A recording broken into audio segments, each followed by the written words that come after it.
Alors quelques conseils si vous avez un Mac et que vous voulez l'optimiser pour la MAO, c'est-à-dire en enregistrement, avoir le moins de problèmes possible et que ça marche le mieux possible.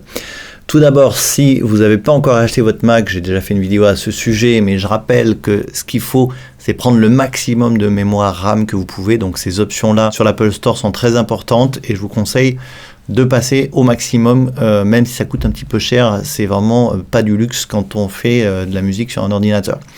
Donc ça, c'est une première chose. La deuxième chose, c'est d'avoir un disque dur SSD, c'est-à-dire un disque dur à mémoire flash. Tous les MacBook Pro récents en ont. Si vous avez un vieux Mac, eh bien c'est très simple, j'ai fait une vidéo sur le sujet. Vous pouvez remplacer le disque dur interne par un SSD, tout est expliqué ici. Et vous pouvez également augmenter la RAM. Vous pouvez normalement, dans les portables Mac ou les iMac, mettre au moins 16 Go.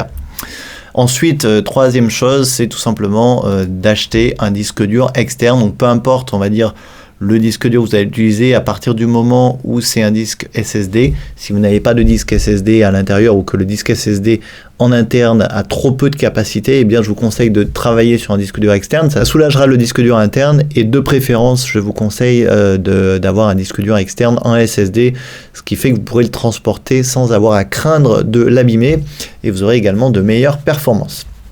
Donc voilà, je récapitule les petites astuces. Tout d'abord, le maximum de RAM, un disque dur à mémoire flash. Si vous avez un vieux Mac, eh bien vous changez le disque dur, vous rajoutez de la RAM. Et ensuite, si vous n'avez pas assez de place en interne, vous allez tout simplement acheter un disque dur externe en SSD avec une connectique au minimum en USB 3, voire Thunderbolt si vous avez des ports Thunderbolt sur votre Mac. Dernière chose, c'est du bon sens, quand vous travaillez sur Logic, Pro Tools ou autre application professionnelle d'audio, eh bien tout simplement, je vous conseille de quitter toutes les applications en cours, sauf l'application que vous utilisez pour faire de la musique. Voilà, comme d'habitude, pour m'aider à faire connaître la chaîne YouTube, c'est en bas à gauche de la vidéo, en haut à gauche pour vous abonner au blog, pour recevoir toutes les news et télécharger mon ebook. Et moi, je vous dis à demain pour la prochaine.